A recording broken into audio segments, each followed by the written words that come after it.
I'd like to tell you about the strangest secret in the world.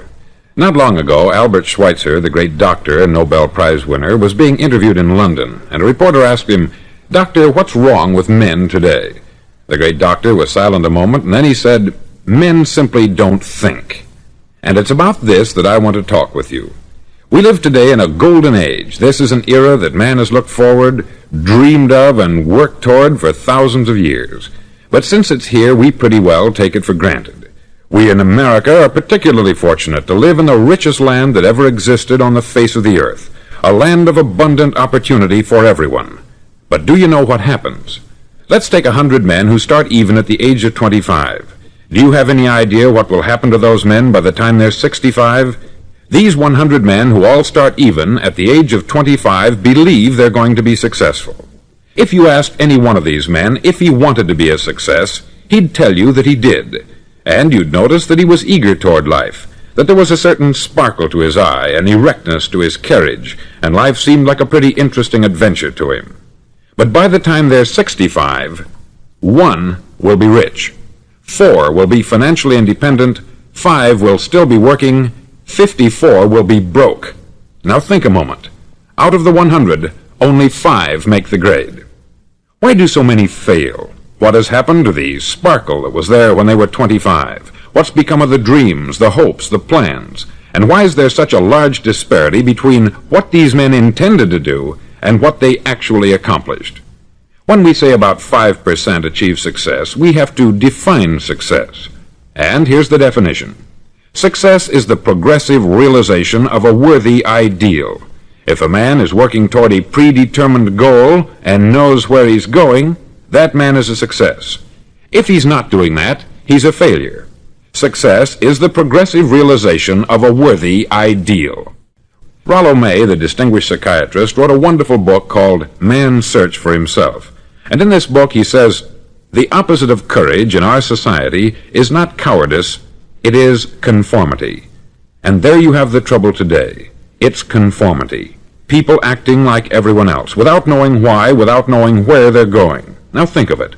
In America right now, there are over 14 million people 65 years of age and over, and about 13 million of these 14 million are broke.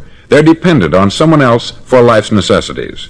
Now, we learn to read by the time we're 7. We learn to make a living by the time we're 25. Usually, by that time, we're not only making a living, we're supporting a family. And yet, by the time we're 65, we haven't learned how to become financially independent in the richest land that has ever been known. Why? We conform. And the trouble is that we're acting like the wrong percentage group, the 95% who don't succeed. Now, why do these people conform? Well, they don't know, really. These people believe that their lives are shaped by circumstances, by things that happen to them, by exterior forces. They're outer-directed people. A survey was made one time that covered a lot of men, working men, and these men were asked this question. Why do you work? Why do you get up in the morning? 19 out of 20 had no idea. If you ask them, they'll say, everyone goes to work in the morning. And that's the reason they do it, because everyone else is doing it. Now let's get back to our definition of success. Who succeeds? The only man who succeeds is the man who is progressively realizing a worthy ideal. He's the man who says, I'm going to become this, and then begins to work toward that goal. I'll tell you who the successful people are. A success is the school teacher who's teaching school because that's what she wanted to do. The success is the woman who's a wife and mother because she wanted to become a wife and mother and is doing a good job of it. The success is the man who runs the corner gas station because that's what he wanted to do.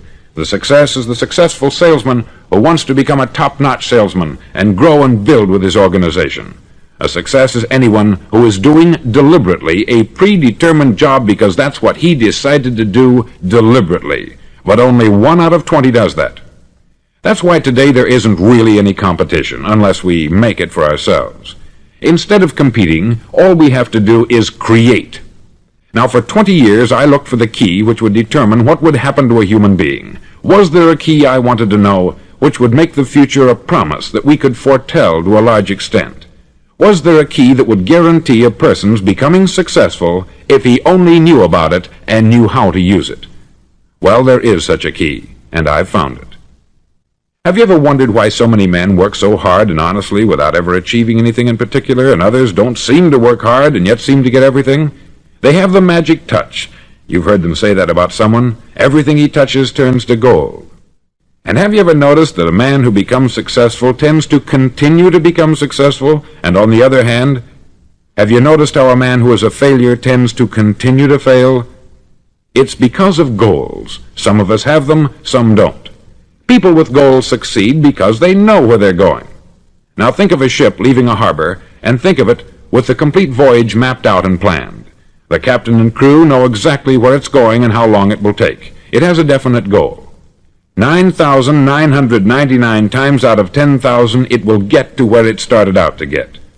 Now let's take another ship, just like the first, only let's not put a crew on it, or a captain at the helm. Let's give it no aiming point, no goal, no destination. We just start the engines and let it go. I think you'll agree with me that if it gets out of the harbor at all, it will either sink or wind up on some deserted beach a derelict. It can't go any place because it has no destination and no guidance. It's the same with a human being. Take the salesman, for example. There is no other person in the world today with the future of a good salesman. Selling is the world's highest paid profession, if we're good at it and if we know where we're going. Every company needs top-notch salesmen, and they reward those men. The sky is the limit for them. But how many can you find? Someone once said, the human race is fixed, not to prevent the strong from winning, but to prevent the weak from losing. The American economy today can be likened to a convoy in time of war. The entire economy is slowed down to protect its weakest link, just as the convoy had to go at the speed that would permit its slowest vessel to remain in formation. That's why it's so easy to make a living today. It takes no particular brains or talent to make a living and support a family today, so we have a plateau of so-called security, if that's what a person's looking for. But we do have to decide how high above this plateau we want to aim for. Now let's get back to the strangest secret in the world, the story that I wanted to tell you today. Why do men with goals succeed in life, and men without them fail? Well, let me tell you something which, if you really understand it, will alter your life immediately. If you understand completely what I'm going to tell you from this moment on, your life will never be the same again. You'll suddenly find that good luck just seems to be attracted to you. The things you want just seem to fall in line. And from now on, you won't have the problems, the worries, the gnawing lump of anxiety that perhaps you've experienced before. Doubt, fear, well, they'll be things of the past. Here's the key to success, and the key to failure. We become what we think about. Now let me say that again. We become what we think about. Throughout all history, the great wise men and teachers, philosophers and prophets have disagreed with one another on many different things. It is only on this one point that they are in complete and unanimous agreement. Listen to what Marcus Aurelius, the great Roman emperor, said. He said, "A man's life is what his thoughts make of it." Disraeli said this, "Everything comes if a man will only wait. I have brought myself by long meditation to the conviction that a human being with a settled purpose must accomplish it, and that nothing can resist a will that will stake even existence for its fulfillment." Ralph Waldo Emerson said this, "A man is what he thinks about all day long." William James said, "The greatest discovery of my generation is that human beings can alter their lives by altering their attitudes of mind." And he also said, "We need only in cold blood act as if the thing in question were real, and it will become infallibly real by growing into such a connection with our life that it will become real. It will become so knit with habit and emotion that our interest in it will be those which characterize belief." He also said this, "If you only care enough for a result, you will almost certainly attain it. If you wish to be rich, you will be rich. If you wish to be learned, you will be learned. If you wish to be good, you will be good. Only you must then really wish these things, and wish them exclusively, and not wish at the same time 100 other incompatible things just as strongly." In the Bible you read, in Mark 9:23, "If thou canst believe, all things are possible to him that believeth." Dr. Norman Vincent Peale said this, "This is one of the greatest laws in the universe. Fervently do I wish I had discovered it as a very young man. It dawned upon me much later in life, and I've found it to be one of the greatest, if not my greatest discovery outside of my relationship to God. And the great law, briefly and simply stated, is that if you think in negative terms, you'll get negative results. If you think in positive terms, you will achieve positive results. That is the simple fact which is at the basis of an astonishing law of prosperity and success. In 3 words, believe and succeed. William Shakespeare put it this way: "Our doubts are traitors, and make us lose the good we oft might win, by fearing to attempt." George Bernard Shaw said, "People are always blaming their circumstances for what they are. I don't believe in circumstances. The people who get on in this world are the people who get up and look for the circumstances they want, and if they can't find them, make them." Well, it's pretty apparent, isn't it? And every person who discovered this for a while believed that he was the first one to work it out. We become what we think about. Now, it stands to reason that a person who's thinking about a concrete and worthwhile goal is going to reach it, because that's what he's thinking about. And we become what we think about. Conversely, the man who has no goal, who doesn't know where he's going, and whose thoughts must therefore be thoughts of confusion and anxiety and fear and worry, becomes what he thinks about. His life becomes one of frustration, fear, anxiety, and worry. And if he thinks about nothing, he becomes nothing. Now, how does it work? Why do we become what we think about? Well, I'll tell you how it works as far as we know. Now, to do this, I want to tell you about a situation that parallels the human mind. Suppose a farmer has some land, and it's good, fertile land. Now, the land gives the farmer a choice. He may plant in that land whatever he chooses. The land doesn't care. It's up to the farmer to make the decision. Now, remember, we're comparing the human mind with the land, because the mind, like the land, doesn't care what you plant in it. It will return what you plant, but it doesn't care what you plant. Now, let's say that the farmer has 2 seeds in his hand. One is a seed of corn, the other is nightshade, a deadly poison. He digs 2 little holes in the earth, and he plants both seeds, one corn, the other nightshade. He covers up the holes, waters, and takes care of the land, and what will happen? Invariably, the land will return what is planted.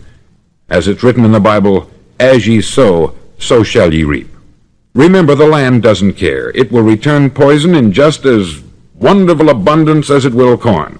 So up come the 2 plants, one corn, one poison. Now, the human mind is far more fertile, far more incredible and mysterious than the land, but it works the same way. It doesn't care what we plant. Success, failure. A concrete worthwhile goal, or confusion, misunderstanding, fear, anxiety, and so on. But what we plant, it will return to us. You see, the human mind is the last great unexplored continent on the earth. It contains riches beyond our wildest dreams. It will return anything we want to plant. Now, you might say, well, if that's true, why don't people use their minds more? Well, I think they've figured out an answer to that, too. Our mind comes as standard equipment at birth. It's free, and things that are given to us for nothing we place little value on. Things that we pay money for, we value. The paradox is that exactly the reverse is true. Everything that's really worthwhile in life came to us free. Our mind, our soul, our body, our hopes, our dreams, our ambitions, our intelligence, our love of family and children and friends. All these priceless possessions are free, but the things that cost us money are actually very cheap and can be replaced at any time. A good man can be completely wiped out and make another fortune. He can do that several times. Even if our home burns down, we can rebuild it, but the things we got for nothing, we can never replace. The human mind isn't used merely because we take it for granted. Familiarity breeds contempt. It can do any kind of job we assign to it, but generally speaking, we use it for little jobs instead of big important ones. Universities have proved that most of us are operating on about 10% of our abilities. Decide now, what is it you want? Plant your goal in your mind. It's the most important decision you'll ever make in your entire life.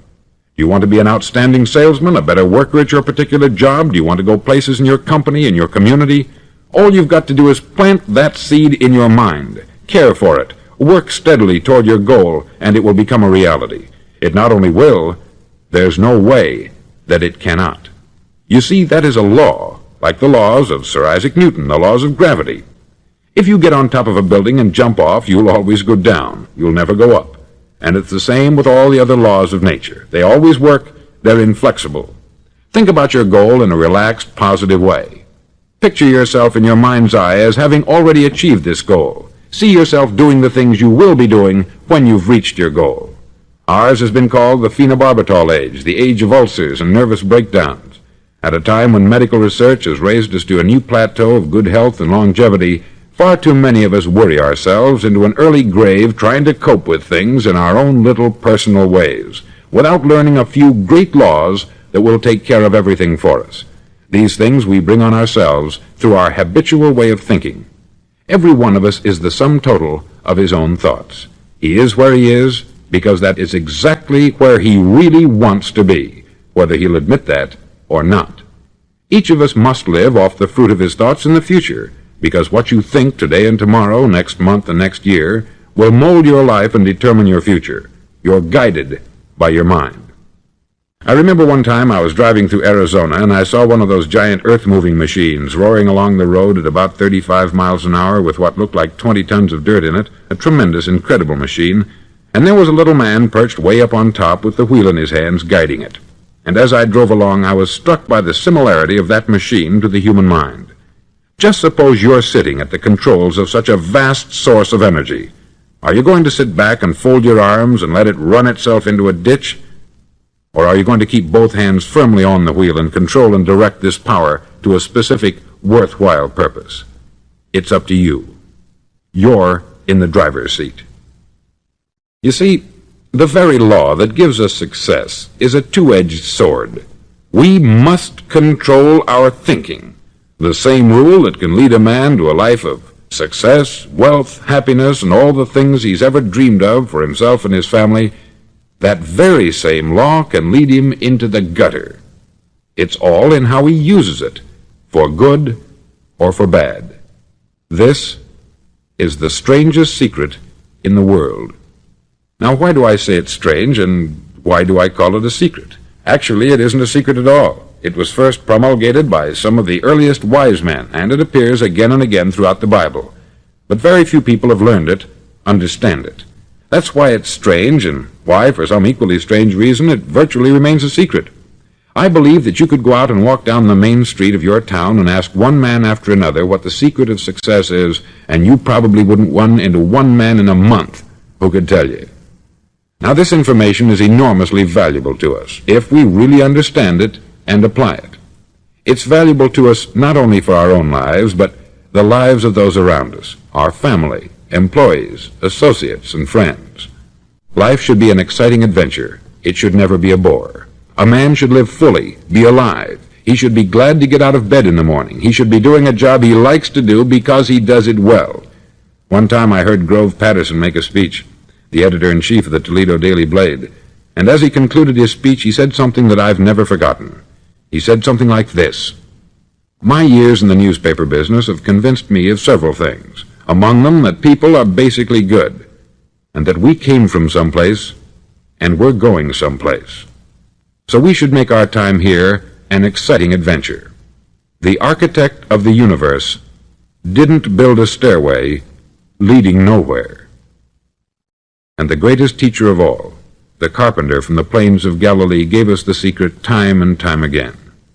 As ye believe, so shall it be done unto you." I've explained the strangest secret in the world and how it works. Now I want to explain how you can prove to yourself the enormous returns possible in your own life by putting this secret to a practical test. I want you to make a test that will last 30 days. Now, it isn't going to be easy. If you'll give it a good try, it will completely change your life for the better. Back in the 17th century, Sir Isaac Newton, the English mathematician and natural philosopher, gave us some natural laws of physics which apply as much to human beings as they do to the movement of bodies in the universe. Now, one of these laws is that for every action, there is an equal and opposite reaction. Simply stated, as it applies to you and me, it means we can achieve nothing without paying the price. The results of your 30-day experiment will be in direct proportion to the effort you put forth. To be a doctor, you must pay the price of long years of difficult study. to be successful in selling, and remember that each of us succeeds to the extent of his ability to sell, selling our families on our ideas, selling education in schools, selling our children on the advantages of living the good and honest life, selling our associates and employees on the importance of being exceptional people, to, of course, the profession of selling itself. But to be successful in selling our way to the good life, we must be willing to pay the price. Now, what is that price? Well, it's many things. First, it's understanding emotionally, as well as intellectually, that we literally become what we think about, that we must control our thoughts if we're to control our lives. It's understanding fully that, as ye sow, so shall ye reap. Secondly, it's cutting away all the fetters from the mind and permitting it to soar as it was divinely designed to do. It's the realization that your limitations are self-imposed, and that the opportunities for you today are enormous beyond belief. It's rising above narrow-minded pettiness and prejudice. Thirdly, to use all your courage to force yourself to think positively on your own problem, to set a definite and clearly defined goal for yourself, to let your marvelous mind think about your goal from all possible angles, to let your imagination speculate freely upon many different possible solutions, to refuse to believe there are any circumstances sufficiently strong to defeat you in the accomplishment of your purpose, to act promptly and decisively when your course is clear, and to keep constantly aware of the fact that you are, at this moment, standing in the middle of your own acre of diamonds, as Russell Conwell used to point out. Fourth, save at least 10% of what you earn. It's also remembering that no matter what your present job, it has enormous possibilities if you're willing to pay the price. Now let's just go over the important points in the price each of us must pay to achieve the wonderful life that can be ours. It is, of course, worth any price. 1, you will become what you think about. 2, remember the word imagination. Let your mind soar. 3, courage. Concentrate on your goal every day. 4, save 10% of what you earn. And action. Ideas are worthless unless we act on them. Now I'll try to outline the 30-day test I want you to make. Now keep in mind that you have nothing to lose by making this test, and everything you could possibly want to gain. There are 2 things that may be said of everyone. Each of us wants something, and each of us is afraid of something. I want you to write on a card what it is you want more than anything else. It may be more money. Perhaps you'd like to double your income or make a specific amount of money. It may be a beautiful home. It may be success at your job. It may be a particular position in life. It could be a more harmonious family. Each of us wants something. Write down on your card specifically what it is that you want. Make sure it's a single goal and clearly defined. You needn't show it to anyone, but carry it with you so that you can look at it several times a day. Think about it in a cheerful, relaxed, positive way each morning when you get up, and immediately you have something to work for, something to get out of bed for, something to live for. Look at it every chance you get during the day and just before going to bed at night. As you look at it, remember that you must become what you think about, and since you're thinking about your goal, you realize that soon it will be yours. In fact, it's yours really the moment you write it down and begin to think about it. Look at the abundance all around you as you go about your daily business. You have as much right to this abundance as any other living creature. It's yours for the asking. Now we come to the difficult part. Difficult because it means the formation of what is probably a brand new habit, and new habits are not easily formed. Once formed, however, it'll follow you for the rest of your life. Stop thinking about what it is you fear. Each time a fearful or negative thought comes into your consciousness, replace it with a mental picture of your positive and worthwhile goal. There will come times when you will feel like giving up. It's easier for a human being to think negatively than positively. That's why only 5% is successful. You must begin now to place yourself in that group. For 30 days, you must take control of your mind. It will think only about what you permit it to think. Each day for this 30-day test, do more than you have to do. In addition to maintaining a cheerful, positive outlook, give of yourself more than you've ever done before. Do this knowing that your returns in life must be in direct proportion to what you give. The moment you decide on a goal to work toward, you're immediately a successful person. You're then in that rare and successful category of people who know where they're going. Out of every 100 people, you belong to the top 5. Don't concern yourself too much with how you're going to achieve your goal. Leave that completely to a power greater than yourself. All you have to do is know where you're going. The answers will come to you of their own accord. Remember these words from the Sermon on the Mount, and remember them well. Keep them constantly before you this month of your test. Ask, and it shall be given you. Seek, and ye shall find. Knock, and it shall be opened unto you. For every one that asketh receiveth, and he that seeketh findeth, and to him that knocketh it shall be opened. It's as marvelous and as simple as that. In fact, it's so simple that in our seemingly complicated world it's difficult for an adult to understand that all he needs is a purpose and faith. For 30 days, do your best. If you're a salesman, go at it as you've never done before, not in hectic fashion, but with the calm, cheerful assurance that time well spent will give you the abundance in return you deserve and want. No matter what your job, do it as you've never done it before for 30 days. And if you've kept your goal before you every day, you'll wonder and marvel at this new life you've found. Dorothea Brand, outstanding editor and writer, discovered it for herself and tells about it in her fine book, Wake Up and Live. Her entire philosophy is reduced to the words, act as though it were impossible to fail. She made her own test with sincerity and faith, and her entire life was changed to one of overwhelming success. Now you make your test for 30 full days. Don't start your test until you've made up your mind to stick with it. You see, by being persistent, you're demonstrating faith. Persistence is simply another word for faith. If you didn't have faith, you would never persist.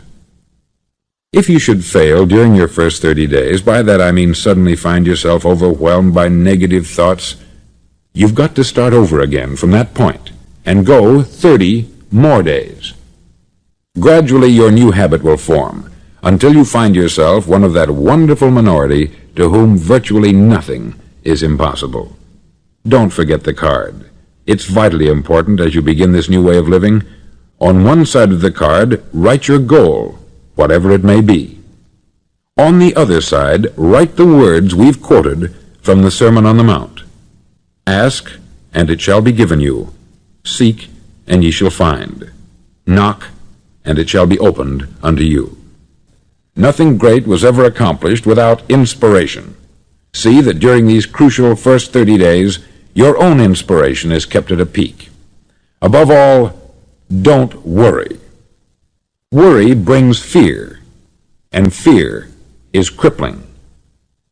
The only thing that can cause you to worry during your test is trying to do it all yourself.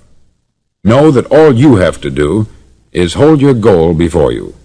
Everything else will take care of itself. Remember also to keep calm and cheerful. Don't let petty things annoy you and get you off course. Now, since making this test is difficult, some may say, well, why should I bother? Well, look at the alternative. No one wants to be a failure. No one really wants to be a mediocre individual. No one wants a life constantly filled with worry, fear, and frustration. Therefore, remember that you must reap that which you sow. If you sow negative thoughts, your life will be filled with negative things. If you sow positive thoughts, your life will be cheerful, successful, and positive. Now, gradually, you'll have a tendency to forget what you've heard on this record. Play it often. Keep reminding yourself of what you must do to form this new habit. Gather your whole family about and listen to what's been said here at regular intervals. You know, most men will tell you that they want to make money without understanding the law. The only people who make money work in the mint. The rest of us must earn money. This is what causes those who keep looking for something for nothing or a free ride to fail in life. The only way to earn money is by providing people with services or products which are needed and useful. We exchange our product or service for the other man's money. Therefore, the law is that our financial return will be in direct proportion to our service. Success is not the result of making money. Making money is the result of success, and success is in direct proportion to our service. Most people have this law backwards. They believe that you're successful if you earn a lot of money. The truth is that you can only earn money after you're successful. It's like the story of the man who sat in front of the stove and said to it, "Give me heat, and then I'll add the wood." How many men and women do you know, or do you suppose there are today, who take the same attitude toward life? There are millions. We've got to put the fuel in before we can expect heat. Likewise, we've got to be of service first before we can expect money. Don't concern yourself with the money. Be of service. Build, work, dream, create. Do this, and you'll find there's no limit to the prosperity and abundance that will come to you. Prosperity is founded upon a law of mutual exchange. Any person who contributes to prosperity must prosper in turn himself. Sometimes the return will not come from those you serve, but it must come to you from someplace, for that is the law. For every action there is an equal and opposite reaction. As you go daily through your 30-day test period, remember that your success will always be measured by the quality and quantity of service you render, and money is a yardstick for measuring this service. No man can get rich himself unless he enriches others. There are no exceptions to a law. You can drive down any street in America and from your car estimate the service that's being rendered by the people living on that street. Had you ever thought of this yardstick before? It's interesting. Some, like ministers and priests and other devoted people, measure their returns in the realm of the spiritual, but again, their returns are equal to their service. Once this law is fully understood, any thinking person can tell his own fortune. If he wants more, he must be of more service to those from whom he receives his return. If he wants less, he has only to reduce this service. This is the price you must pay for what you want. If you believe you can enrich yourself by deluding others, you can only end by deluding yourself. It may take some time, but just as surely as you breathe, you'll get back what you put out. Don't ever make the mistake of thinking you can avert this. It's impossible.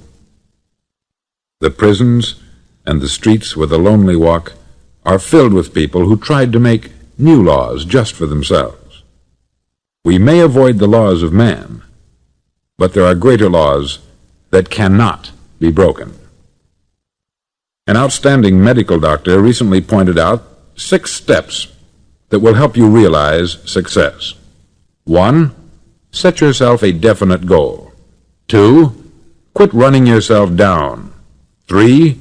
Stop thinking of all the reasons why you cannot be successful, and instead think of all the reasons why you can. 4.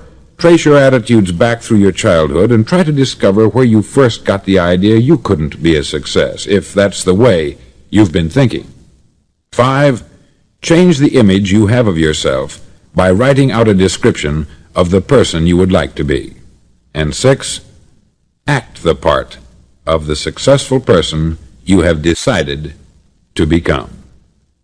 The doctor who wrote those words is a noted West Coast psychiatrist, David Harold Fink, M.D. Do what all experts since the dawn of recorded history have told you you must do. Pay the price by becoming the person you want to become. It's not nearly as difficult as living unsuccessfully.